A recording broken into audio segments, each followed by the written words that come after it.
প্রথম বর্ষে সিট নিশ্চিতকরণের যে দাবি ডাকসুর পক্ষ থেকে, সেই দাবি আমরা উত্থাপন করেছিলাম।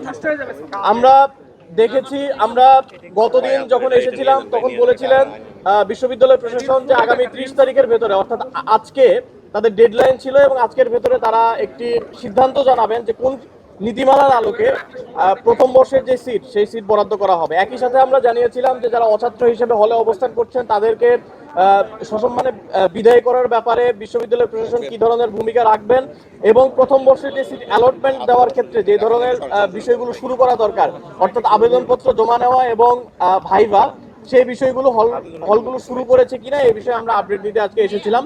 বিশ্ববিদ্যালয় প্রশাসনের পক্ষ থেকে যে রেসপন্সগুলো পেয়েছি, এটা এক ধরনের মিক্স রেসপন্স বলা যায়। তারা কিছু জায়গায় আমাদের আশা দেখিয়েছেন, আবার কিছু জায়গায় আমরা তাদের যে রেসপন্স, সেই রেসপন্স ধরে আমরা দেখতে পাচ্ছি যে তারা সময় ক্ষেপণ করার চেষ্টা করছেন। আমরা ইতিমধ্যে দেখেছি যে দু একটা হলে ইতিমধ্যেই সিটের অ্যালটমেন্ট পর্যন্ত হয়ে গিয়েছে, কিন্তু আবার কিছু হলে এখন পর্যন্ত শুধুমাত্র ভাইবার যে কার্যক্রম, সেই কার্যক্রমও শুরু হয়নি।